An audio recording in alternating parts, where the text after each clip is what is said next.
Good morning. To the class of 2018, the faculty, the parents, the grandparents, fellow honorees, and the paid laughers I have scattered throughout the audience. It is an honor to join you this morning for this special occasion. It is also an honor to speak to you today from behind this gigantic tree stump, like some sort of female Lorax with an advanced degree. That's right, you guys. I'm hitting Dr. Seuss hard and early in this speech. Because Dartmouth grads have a privilege unique among all the Ivy League. We will be forced to be mini experts on Dr. Seuss for our entire lives. On my deathbed, I'll be saying, did you know that his real name was Theodore Geisel? Did you know that he was the editor of the Dartmouth Jack-o'-lantern?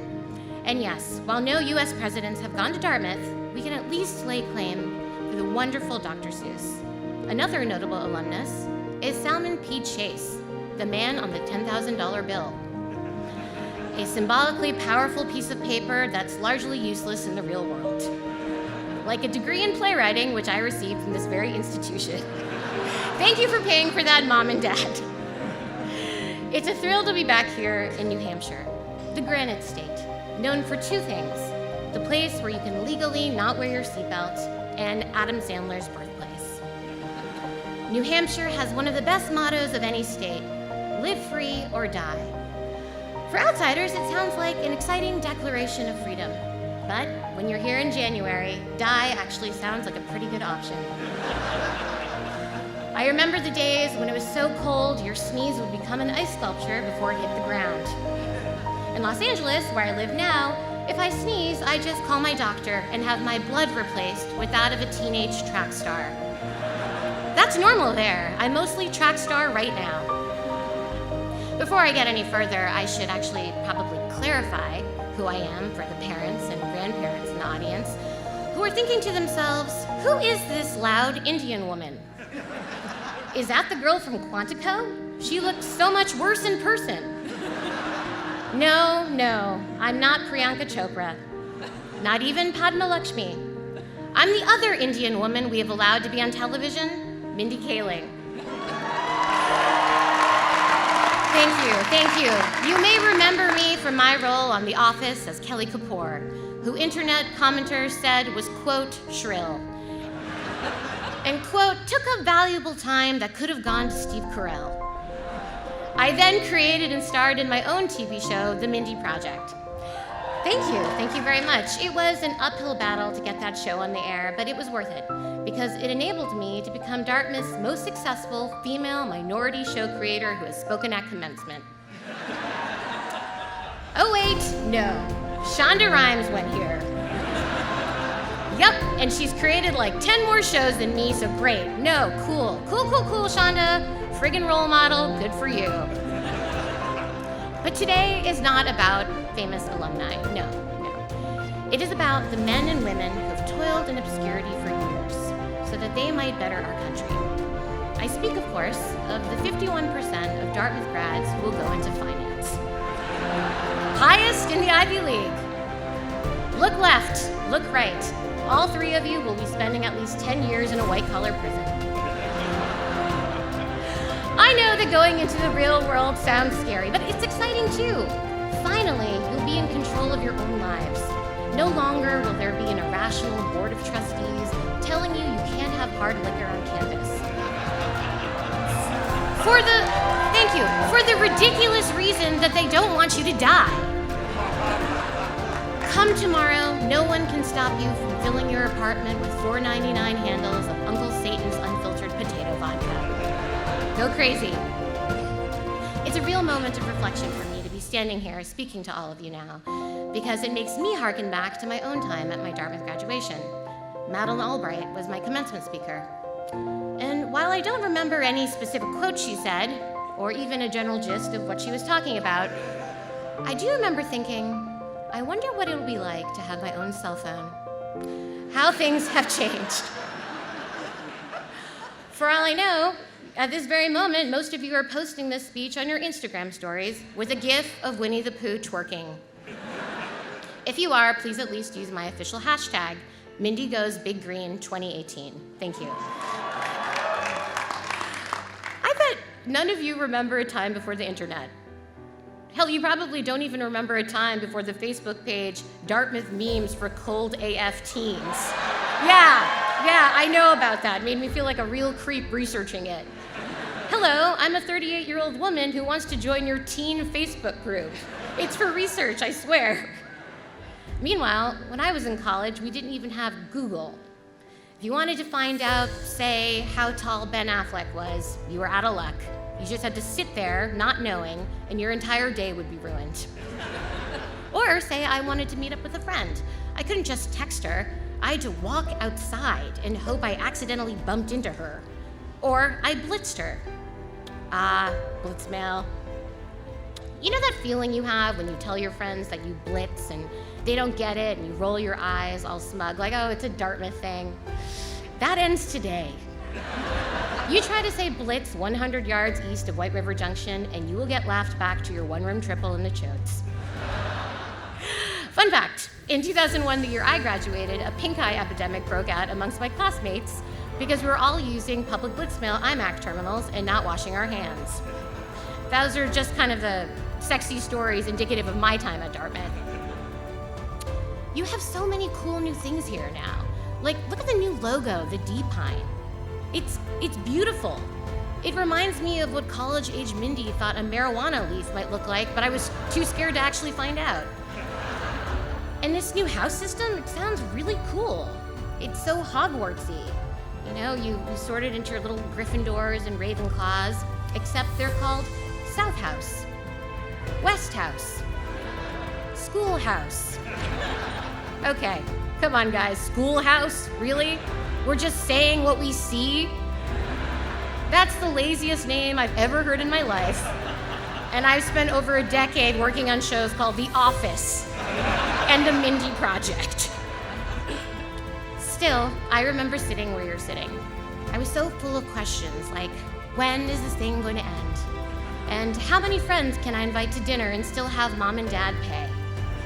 And most importantly, why didn't I wear any clothes underneath my gown? Now we're reaching the part of the speech where I'm supposed to tell you something uplifting, like follow your dreams. In general, advice isn't actually an effective way to change your life. If all it took to make your life great was hearing amazing advice, then everyone who watched TED Talks would be a millionaire. So don't trust any one story of how to become successful. As Madeleine Albright said at my commencement, see, I don't remember anything, and I did just fine. So here is some practical advice that you may or may not remember at the end of the speech because, hey, that's the gig. 1, first off, remove proficient at Word from your resume. That is ridiculous. You're really scraping the bottom of the barrel of competency there. This is how you become proficient at Word. You open Word on your computer. 2, most of your post-college life is simply filling out forms. Car insurance, health insurance, W-2s, W-4s, 1099s. Guess what? None of us know what any of those forms mean, but you will fill out 100 of them before you die. 3, you never need more than one pancake. Trust me on this. Cartoons have trained us to want a giant stack of those bad boys, but order one first and then just see how you feel later. This one is just for guys. When you go on dates, act as if every woman you're talking to is a reporter for an online publication that you are scared of. One shouldn't need the threat of public exposure and scorn to treat women well, but if that's what it's gonna take, fine. Date like everyone's watching, because we are. 5, and this might be the most important, buy a toilet plunger. Trust me on this, don't wait until you need a plunger to buy a plunger. Commencement is a time of transition for parents, too. That empty nest you were enjoying these past 4 years, gone as soon as the speech is over. I hope you like full-time lodgers who don't pay rent, don't do laundry, eat all the food in your fridge, and binge Family Guy on your sofa for weeks. That is your life now. Although some of your graduates will be making more money than you. 51% to be exact. And to the parents of those investment bankers, consultants, and hedge fund analysts, congratulations. Your kids will be fabulously wealthy, but still somehow sharing your cell phone plan because it, quote, saves everybody money. Okay, now let's get real. Let me rip off the Band-Aid for all of you, the 18s. The next year of your life is going to be bad. You have been in the comfortable, fleece-lined womb of Mother Dartmouth for 4 years now, and you're gonna go out in the cold, hard world. Out there in the real world, there will be a target on your back. People will want to confirm their expectations of Ivy League graduates, that you're a jerk, that you're spoiled, that you use the word summer as a verb.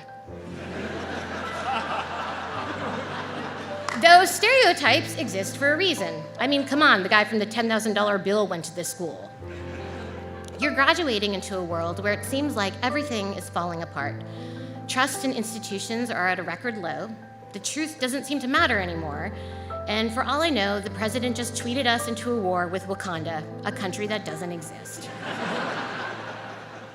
So, class of 2018, you are entering a world that we have toppled like a Jenga tower, and we are relying on you to rebuild it. But how can you do that with the knowledge that things are so unstable out there? I'll tell you my secret, the one thing that has kept me going through the years, my superpower: delusion. This is something I may share with our president, a fact that is both horrifying and interesting. 2 years in, I think we can pretty safely say that he's not getting carved onto Mount Rushmore, but damn if that is not a testament to how far you can get by just by believing that you are the smartest, most successful person in the world. Okay? My point is, you have to have insane confidence in yourself, even if it's not real. You need to be your own cheerleader now, because there isn't a room full of people waiting with pom-poms to tell you, you did it! We've been waiting all this time for you to succeed. So I'm giving you permission to root for yourself. And while you're at it, root for those around you too. It took me a long time to realize that success isn't a zero-sum game, which leads me to the next part of my remarks.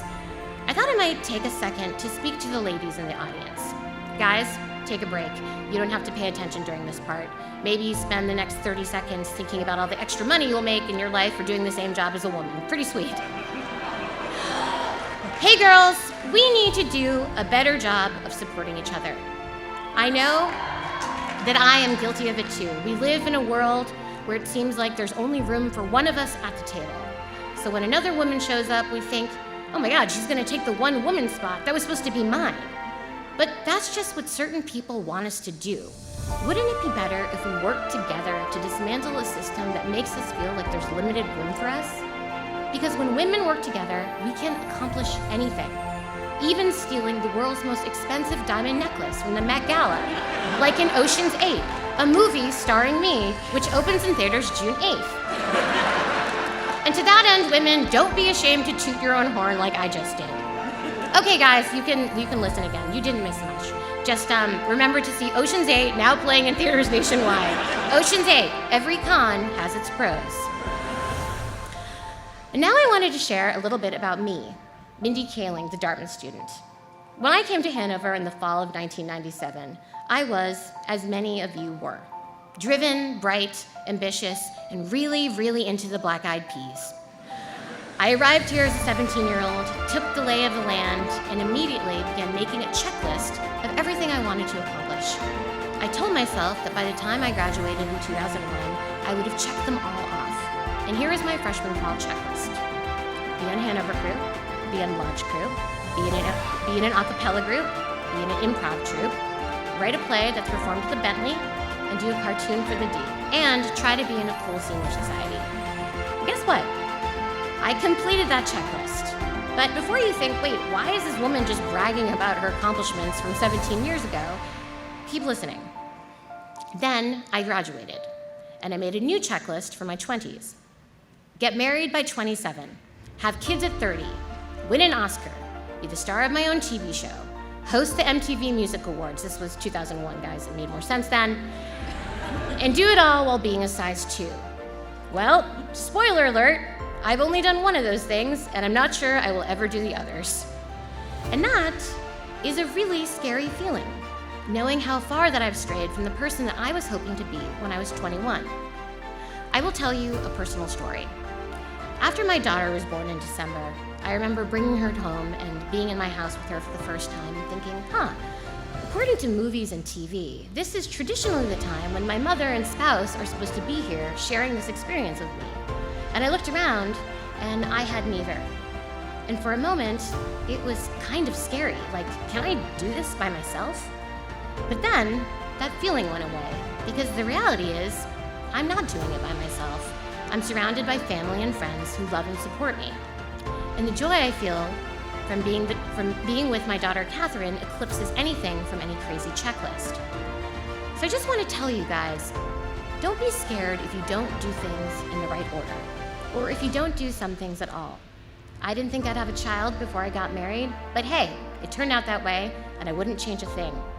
I didn't think I'd have dessert before breakfast today, but hey, it turned out that way, and I wouldn't change a thing. So, if I could impart any advice, it's this. If you have a checklist, good for you. Structured ambition can sometimes be motivating, but also, feel free to let it go. Yes, my culminating advice for my speech is a song from the Disney animated movie Frozen. I've covered a lot of ground today. Not all of it was serious, but I wanted to leave you with this. I was not someone who should have the life I have now, and yet I do. I was sitting in the chair you are literally sitting in right now, and I just whispered, "Why not me?" And I kept whispering it for 17 years. And here I am, someone that this school deemed worthy enough to speak to you at your commencement. Don't let anyone tell you that you can't do something, but especially not yourself. Go conquer the world. Just remember this, why not you? You made it this far.